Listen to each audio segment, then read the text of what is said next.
দেখলাম আজকে এক প্রার্থী বলছে ঝর্ণা দাস পাল বৈদ্যকে, আপনি কিভাবে কংগ্রেসে ভোট দেবেন আপনার স্বামীর? হ্যাঁ, হয়েছে। সিপিএমের জামানায় কিছু কিছু ঘটনা ঘটেছে, কংগ্রেসের জামানায় কিছু কিছু ঘটনা ঘটেছে।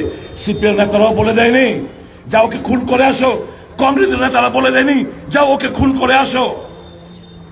কিন্তু আজকে এই সমস্ত সমাজদ্রোহী খুনিরা কোথায়? এরা কোথায়? বিজেপি দলের নেতা, বিজেপি দলের প্রধান, উপপ্রধান, মন্ডলের নেতৃত্ব, যুব মোর্চার নেতৃত্ব, বিভিন্ন শাখা সংগঠনের নেতৃত্ব। আমরা দলের মধ্যে না বামপন্থীদের, না কংগ্রেসী, না আমাদের যে ত্রিপুরা রাজ্যে যে 8টি দল, আমাদের কনস্টিটিউয়েন্ট দল নিয়ে আমাদের এই ইন্ডিয়া জোট আছে, কোথাও সমাজদ্রোহী গুন্ডা পান্ডা হারমাদ আমাদের দলগুলোতে নেই। কাজেই আমরা কাছে এসেছি কেন? দেশটাকে বাঁচাতে হবে, দেশের গণতন্ত্রকে ধরে রাখতে হবে এবং সংবিধানকে বাঁচাতে হবে। এই লক্ষ্যে আমরা কাছাকাছি।